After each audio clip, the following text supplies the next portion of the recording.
नमस्कार, बुलेटिन में आपका स्वागत है। मैं हूं आपके साथ आशा सरमाल। चलिए शुरुआत करते हैं उत्तराखंड से जुड़ी खबरों की।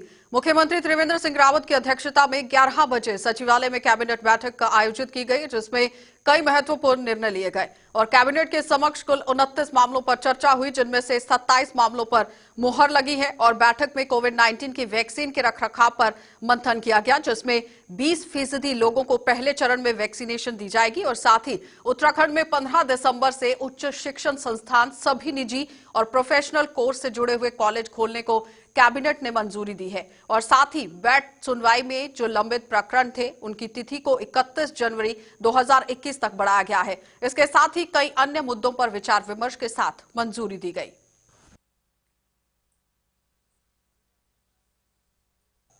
मुख्य सचिव श्री ओम प्रकाश की अध्यक्षता में बुधवार को सचिवालय में सौंग बांध पेयजल योजना के संबंध में उच्च अधिकारियों के साथ यहां पर समिति बैठक संपन्न हुई है और बैठक के दौरान सौंग बांध परियोजना के निर्माण हेतु मालदेवता, हिलसान सांवली और रंगगड़ाव घुतू और सड़क जो वर्तमान में अस्थायी खंड जो कि लौनी वी ऋषिकेश द्वारा लगभग 7 किलोमीटर निर्मित है, सिंचाई विभाग को हस्तांतरित किए जाने हेतु स्वीकृति प्रदान की गई। तो बैठक के दौरान सौंग बांध पेयजल परियोजना के पुनर्वास एवं पुनर्विस्थापन हेतु जो कि नीति है, इसका ड्राफ्ट भी प्रस्तुत किया गया और उसके साथ ही बैठक में यह भी बताया गया कि सौंग बांध पेयजल परियोजना सौंग नदी पर मालदेवता से 10 किलोमीटर अपस्ट्रीम में सौंधना गांव में प्रस्तावित है और परियोजना की प्रस्तावित लागत 1580 करोड़ है और परियोजना से पेयजल आपूर्ति के बाद भूजल दोहन में कभी भी ये यहां पर कमी आएगी, जिसके फलस्वरूप नलकूपों के निर्माण, अनुसंरक्षण और साथ ही संचालन में कमी के साथ ही इनके संचालन में विद्युत व्यय में भी कमी आएगी।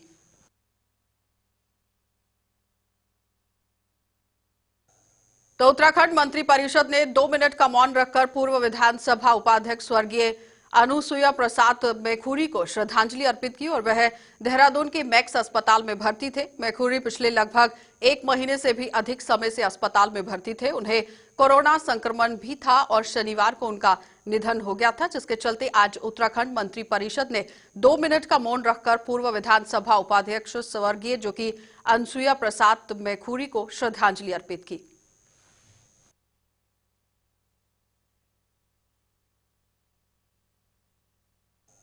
तो उत्तराखंड में प्रथम बार आम आदमी पार्टी और दिल्ली के उप मुख्यमंत्री मनीष सिसोदिया उत्तराखंड दौरे पर आ रहे हैं और वह एक निजी कार्यक्रम में भीमताल में पायलट बाबा आश्रम के दर्शन करने के लिए उत्तराखंड आ रहे हैं और आम आदमी पार्टी के प्रदेश प्रभारी ने पत्रकार वार्ता के दौरान कहा कि दिल्ली के डिप्टी सीएम मनीष सिसोदिया 12 तारीख को हल्द्वानी आएंगे और उसके बाद वह भीमताल में स्थित पायलट बाबा आश्रम में दर्शन करेंगे और एक निजी कार्यक्रम में उत्तराखंड यहां पर पहुंच रहे हैं, जिसके लिए पार्टी कार्यकर्ताओं ने पूरी तैयारी कर ली है।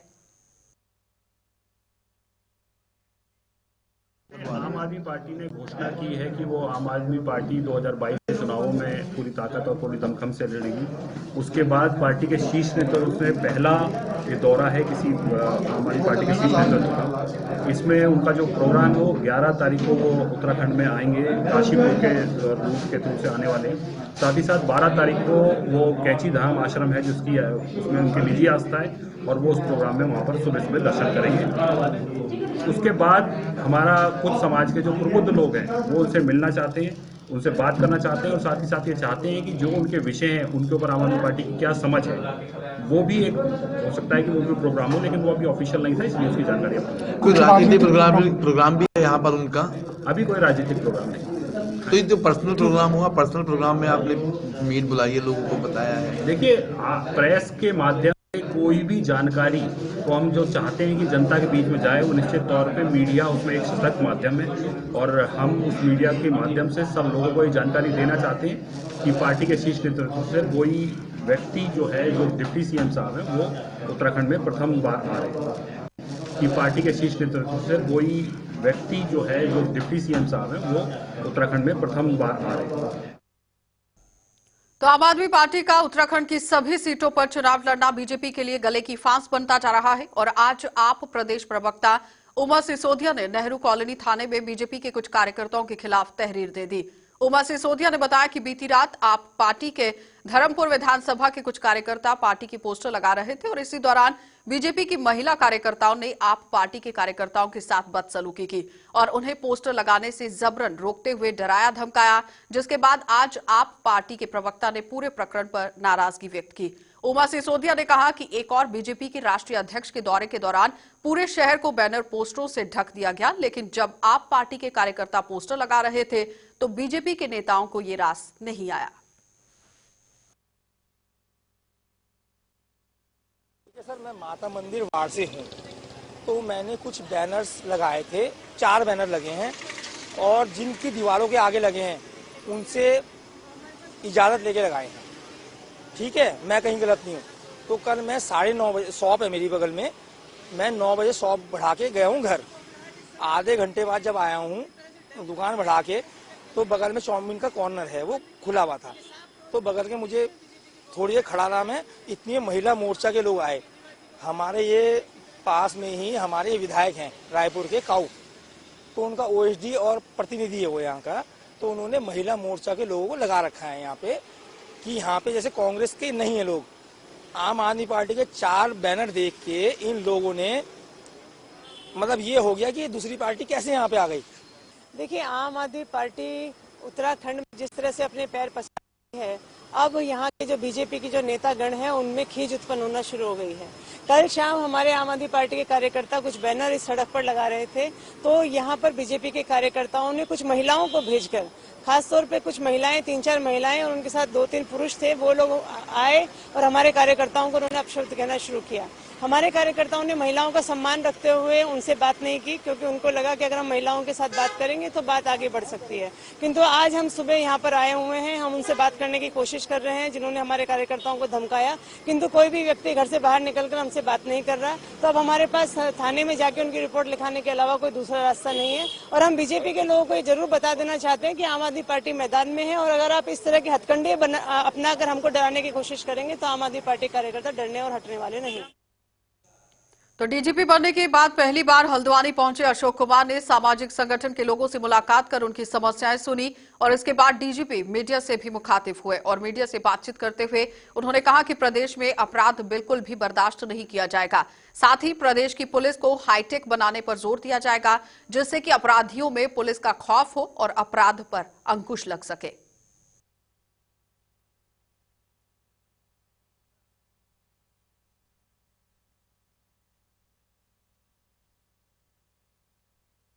लेटेस्ट चुनौती है पुलिस की पूरे समाज के लिए, और सबसे बड़ी चुनौती है कारण सब कुछ ऑनलाइन हो गया, सब कुछ ऑनलाइन हो गया है।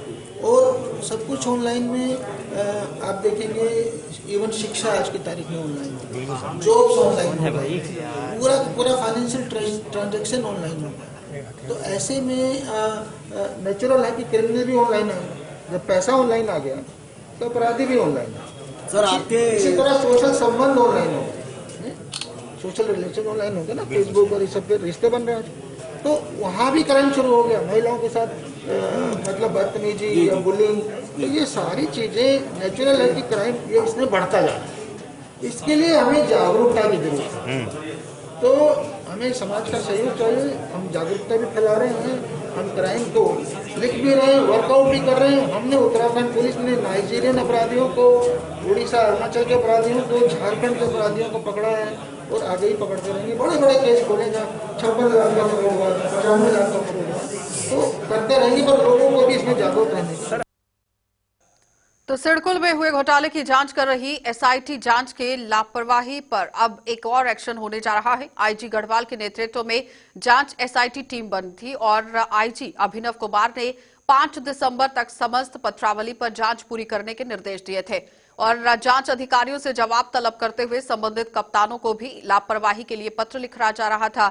और बताते चले कि वर्ष 2012 से 2017 के बीच सिडकुल द्वारा उत्तराखंड के विभिन्न जिलों में निर्माण कार्य कराए गए थे, जिसमें मानकों के विपरीत यूपी राजकीय निर्माण निगम को ठेके दिए गए थे और उक्त निर्माण कार्यों का ऑडिट कराए जाने पर अनियमितताएं और सरकारी धन के दुरुपयोग, वेतन निर्धारण और विभिन्न पदों पर भर्ती संबंधी अनियमितता करने के तथ्य सामने आए थे और इस पर शासन स्तर से फरवरी वर्ष 2019 को पुलिस महानिरीक्षक गढ़वाल परिक्षेत्र की अध्यक्षता में एसआईटी का गठन किया गया था।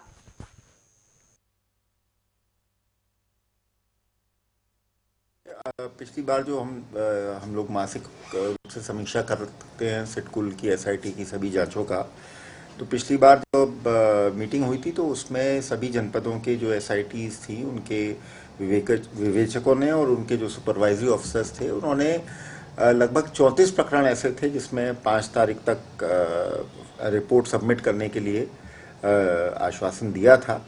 तो अभी जब मैं रिव्यू कर रहा था तो पाया गया कि 5 तारीख तक लगभग 34 प्रकरण ऐसे जिनमें कोई रिपोर्ट नहीं आई है। तो इस संबंध में संबंधित डिस्ट्रिक्ट एसपीज को भी लिखा गया है और जो इनमें एसआईटी में जो भी विवेचक थे इनसे भी पूछा गया है कि आप बताएं कि क्या कारण है कि आप इसमें समय से हमको रिपोर्ट नहीं सबमिट कर पाए हैं, और जवाब आने पर इसको देखा जाएगा और फिर हम रिव्यू करके अगर पे किसी की लापरवाही पाई जाती है तो फिर उसके खिलाफ कार्रवाई की जाएगी। और बढ़ जाते हैं अगली खबर की ओर, क्योंकि राजधानी देहरादून के कोतवाली नगर क्षेत्र में प्रधानमंत्री योजना के नाम पर कई लोगों से ठगी का मामला भी अब सामने आया है। कोतवाली नगर क्षेत्र के आड़त बाजार इलाके में प्रधानमंत्री मोदी के बैनर पोस्टर लगे हुए थे और जिनमें से लोगों को पर्सनल लोन, होम लोन, आधार कार्ड लोन के आधार पर लोन दिया जा रहा था, जिसकी सूचना जब स्थानीय पुलिस को मिली तो मामले की जांच की गई, जिस पर डीआईजी अरुण मोहन जोशी ने संबंधित ज्ञात जो कि व्यक्ति हैं उनके खिलाफ यहां पर मुकदमा दर्ज करने के आदेश दे दिए हैं। बताया यह भी जा रहा है कि पीएम मोदी के नाम पर चलाई जा रही इस योजना में कई लोगों से ठगी हो सकती है और ऐसे में अज्ञात व्यक्तियों के विरुद्ध संबंधित धाराओं में नगर कोतवाली में धोखाधड़ी का मुकदमा दर्ज कर लिया गया है और उनकी तलाश के लिए पुलिस टीम का भी गठन किया गया। शहर में कुछ पोस्टर लगे हुए थे जो सरकारी योजनाओं के नाम पर लोन देने की बात जिसमें हो रही थी।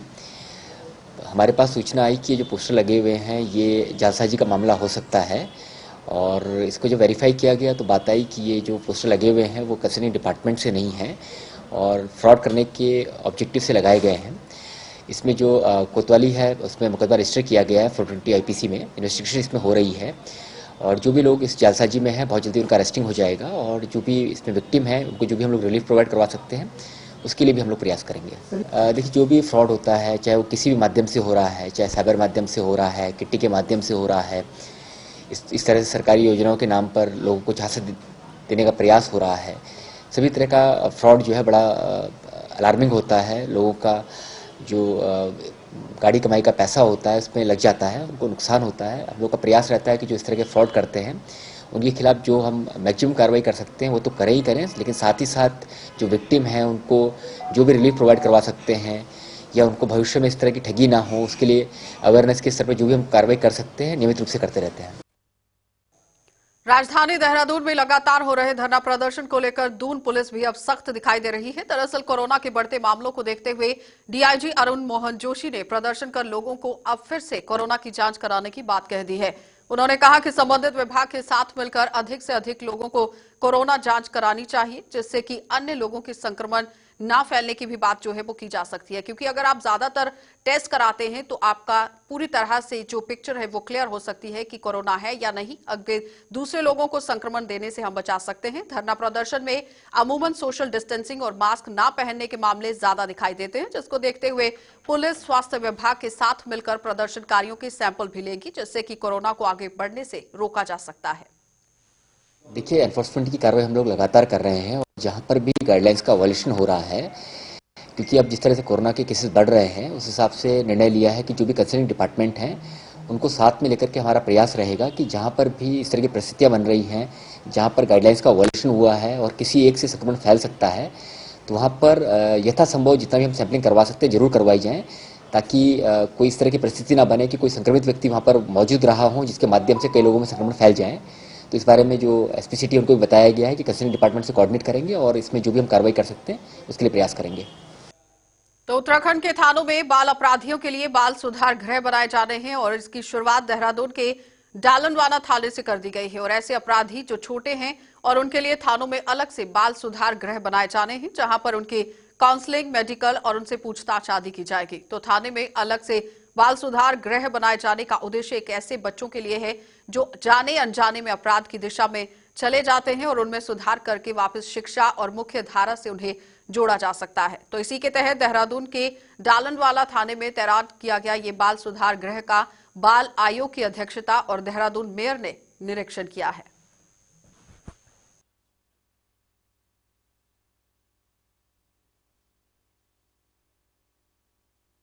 बाल थाना बन रहा है और इसको हम लोग एज ए मॉडल इसको बना रहे हैं और यहाँ पर उन सारे बच्चों की काउंसलिंग से लेके उनका जो जुवेनाइल जस्टिस के बच्चे हैं, जिनको जो भी बच्चे हम यहाँ पे रेस्क्यू करके लेके आए, तो उन बच्चों की काउंसलिंग होना, उनकी मेडिकल जांच होना, उनको यहाँ पर इस तरह से रखा जाएगा कि ताकि वो बच्चे जो हैं ये सोचें कि हम लोग किसी थाने में नहीं बैठे बल्कि ऐसी जगह पे बैठे जहाँ पर सब लोग हमारे अपने हैं। तो यहाँ पर उनकी हर तरह की काउंसलिंग से लेके उनका सभी ट्रीटमेंट से लेके रेस्क्यू करने के बाद में उन्हें कैसे करके शिक्षा की तरफ हमें और मुख्य धारा से कैसे जोड़ सके, उसके लिए हम लोगों ने ये एक थाना।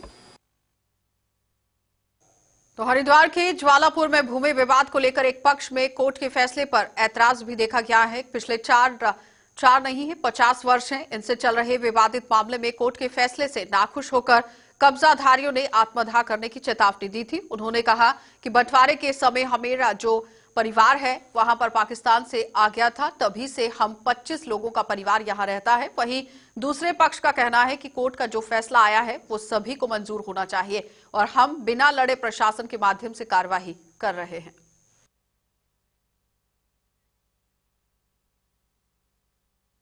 तो 50 से यहाँ पे पाकिस्तान से जब से आए हैं तब से यहाँ पे बैठे हैं, हमें काबिज है। ये शिव कुमार है, सराफ है, ये पूंजीपति आदमी है, भूमाफिया। इसका कहना यह है कि यहाँ मेरी ज़मीन है, इसकी ज़मीन कोर्ट में PWD में जा चुकी, सड़क पर जा चुकी है। ये हमारे से कब्जा मांग रहा है। सुप्रीम कोर्ट ने ऑर्डर किया 1325 फसली के आधार पर कब्जा ले लो। ये सुप्रीम कोर्ट के ऑर्डर को नहीं मान रहा, कह रहा कोर्ट अमीन तहसीलदार सब खरीद रखे, इसने जज वज सब खरीद रखे हैं और ज़बरदस्ती कब्जा ले रहा है। हम कब्जा देने तैयार है, इसकी जगह है तो ले, बिना मतलब नाजायज ले रहा है हमारे से। ये सब लोग सड़क पर आ जाएंगे, गरीब लोग हैं, जनता तो भूमाफिया, हम तो पाकिस्तान से आए शरणार्थी लोग हैं, दाल रोटी से मजबूर हो जाएंगे। सन पहले सरदार इन गली में पीछे पीर बाबा की मजार है, पीर बाबा का मजार बंद कर रहा है, हिंदू मुस्लिम करके एक दूसरे को कर रहा है और 1.5 करोड़ पे हमारा बयाना लिया इसने, वो जब्त कर लिया। 3 करोड़ की डील थी, 1.5 करोड़ हम दे चुके, अब 6 करोड़ मांग रहा है और 1.5 करोड़ बयाना जब्त कर रहा है। बताओ हमारी कहीं इंसाफ नहीं हो रहा, हम सब जगह चले गए। तो हमें को रोटी भी नहीं खाने देगा, हमारे बाल बच्चों के गले घोटेगा, क्या करेगा बताओ, हैं हम कहाँ जाएंगे बताओ? कौन सा रोजगार है हमारे पास? दुकान है, हमारे पास कोई और रोजगार नहीं है और ये हमारी दुकान लेना चाहता है। हम कहाँ जाएंगे, हमारे बच्चे कहाँ जाएंगे, हैं कैसे हमारा होगा? हैं हमने कभी आज तक ऐसा कुछ किसी के बारे में बुरा सोचा ही नहीं, जैसे उसको हमें सताने की कोशिश कर रहा है। बस इतना ही कहेंगे। वक्त अगर वो कह रहे हैं तो उसके लिए तो अदालत खुली हुई है, उसमें उनको ऑब्जेक्शन लगा देना चाहिए था। और ये जो केस है ये सन 72 से चला हुआ है और ये लोग यहाँ लोकल कोर्ट से, हाई कोर्ट से, सुप्रीम कोर्ट से सब जगह ये जा चुके हैं। ये इन्होंने अपने पूरे दस्तावेज जो भी थे, जो कुछ कहना था, 48-50 साल मुकदमा चलते हुए हो गए, तो ऐसा तो है नहीं कि वो एक दिन में कोई डिसाइड कर देगी कोर्ट। हर चीज़ की सुनवाई होती है। तो वो चीज़ चूँकि अब उनके विपरीत जा रही है तो वो आरोप तो लगाएंगे ही। अब वो निराधार और आरोप हैं या सत्य आरोप है, वो तो कानून जानता है, प्रशासन जाने या कोर्ट जाने। तो लालकुआं के समस्त वन विकास निगम डिपो में वाहनों को मॉडिफाई करके पंजे के रूप में लकड़ी लोडिंग और अनलोडिंग के कार्यों में लगाए जाने से सरकार को करोड़ों के राजस्व का चूना लगाया जा रहा है, लेकिन संबंधित विभाग अपनी आंखें मूंदे बैठा है। और स्थानीय लोगों के मुताबिक अगर बात की जाए तो लालकुआं में वन विभाग की ओर से मनमानी की जा रही है और मजदूरों को उनकी मजदूरी से वंचित किया जा रहा है। स्थानीय लोगों ने वन विकास निगम की कार्यप्रणाली पर सवालिया निशान लगाते हुए कहा कि संबंधित कुछ लोगों को फायदा पहुंचाने का काम किया जा रहा है। उन्होंने प्रशासन से मांग की है कि इस पूरे मामले पर कार्रवाई जरूर होनी चाहिए। उत्तराखंड वन विकास निगम के अधिकारियों द्वारा लालकुआं में पूरी तरह से मनमानी की जा रही है और जो लट्ठा मजदूर हैं उनको उत्तराखंड वन विकास निगम द्वारा जो निर्धारित ग्रेडिंग के रेट हैं वो नहीं मिल रहे हैं। बजाय इसके कि उनको ग्रेडिंग के रेट दिए जाते, हम देख रहे हैं कि लालकुआं में अवैध तरीके से हैंड्रा मशीनें या पंजा मशीनें चलाई जा रही हैं।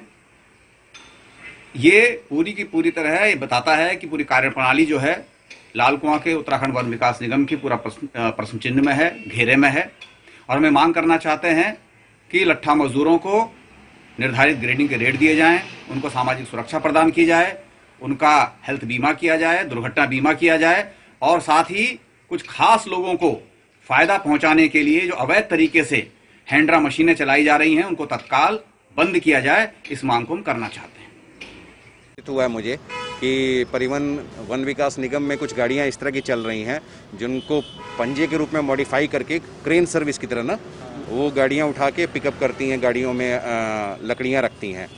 तो अगर वो उन्होंने आरसी में इसको पास करवाया है, इस तरह का जो अल्टरेशन करवाया है, तो इसको अगर करवा रखा है तब तो सही है, वरना वो अगेंस्ट द आरसी कंडीशन है, उसमें इन गाड़ियों को सीज किया जा सकता है और इसके खिलाफ हम लोग कड़ी कार्रवाई करेंगे। पर्सनली अगर मतलब मेरी नज़र में कोई ऐसी गाड़ी अगर आती है तो उसको सीज करने की कार्रवाई की जाएगी। तो रुड़की में नेशनल हाईवे 73 पर रामपुर चुंगी पर भारतीय किसान यूनियन अमावत में बीते दिन किसानों की ओर से बुलाए गए भारत बंद के चलते चक्का जाम किया गया और काफी समझाने बुझाने के बाद रोड को यातायात के लिए खोल दिया गया। स्थिति को देखते हुए मौके पर भारी पुलिस बल तैनात किया गया था और किसान यूनियन ने सरकार से कृषि कानून को वापस लेने की मांग करते हुए एसडीएम को भी एक ज्ञापन सौंपा।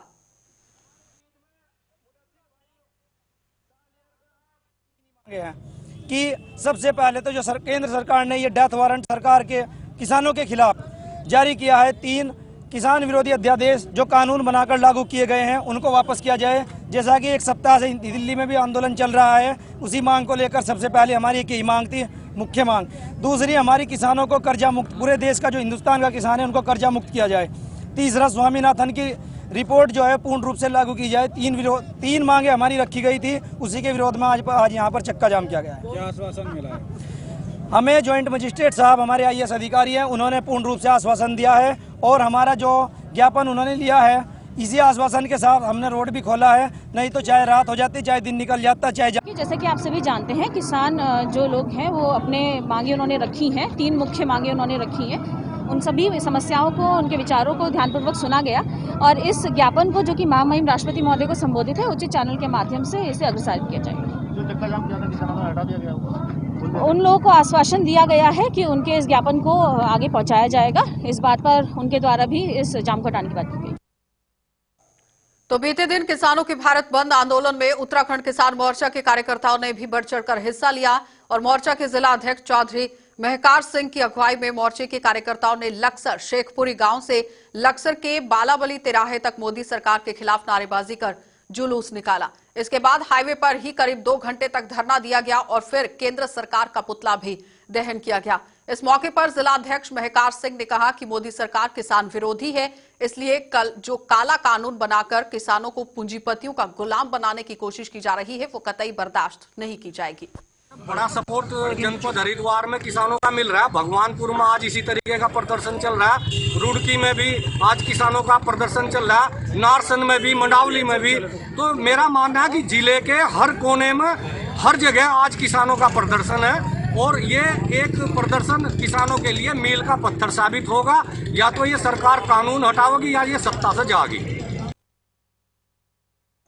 तो भारत बंद आंदोलन के तहत कई संगठनों की ओर से निकाले गए जुलूस के दौरान जुलूस में शामिल लोगों ने लश्कर में स्थित बीजेपी किसान मोर्चा के जिला अध्यक्ष निपेंद्र चौधरी की मार्केट को जबरन बंद कराने की कोशिश की। इस पर निपेंद्र और उनके कुछ समर्थक सामने आ गए। दोनों पक्षों में हाथापाई हुई और देखते यहाँ पर जो माहौल है वो काफी तरीके से गमगीन हो गया और पुलिस और कुछ समझदार लोगों ने काफी जद्दोजहद के बाद मामले को शांत कराया और भाजपा नेता निपेंद्र चौधरी ने आरोप लगाया है कि किसान आंदोलन के नाम पर गुंडागर्दी की जा रही है और जुलूस में गुंडे शामिल हैं जो दुकानें जबरन बंद करा रहे थे। एकदम गुंडागर्दी, गुंडे लोग रखे हैं। कोई इनमें किसान ऐसा नहीं है कि वो बहुत जिम्मेदार कोई किसान हो और गुंडे लोग इकट्ठे होकर जबरदस्ती लोगों का शटर बंद करा रहे हैं। दुकानों का यहाँ पे जबरदस्ती शटर बंद करा रहे थे और जान से मारने की धमकी देकर के यहाँ से गए हैं। गुंडे इकट्ठे हो रहे हैं इसमें। तो आप इसमें हार्ड क्रिमिनल है। आप किसान मोर्चा के बड़े पदाधिकारी हैं, क्या एक्शन लेंगे आप? एक्शन में मैंने एसपी साहब से बात की है, मैं शिकायत करूंगा, कंप्लेंट करूंगा, इनके खिलाफ मुकदमा पंजीकृत कराऊंगा। जब असेंबलिंग हो जाते हैं तो निश्चित है थोड़ा सा विरोधाभास भी पैदा हो जाता है और ये भी स्वेच्छा से है कि कोई बंद करे ना करे, किसी जबरदस्ती नहीं कराई जा सकती। कुछ लोगों ने कोशिश की है, उनको आइडेंटिफाई करेंगे, उनके खिलाफ हम और विधिक कार्रवाई भी करेंगे। चलिए, बुलेटिन में फिलहाल इतना ही। देश और दुनिया की खबरों के लिए आप बने रहिए JK 24/7 न्यूज के साथ।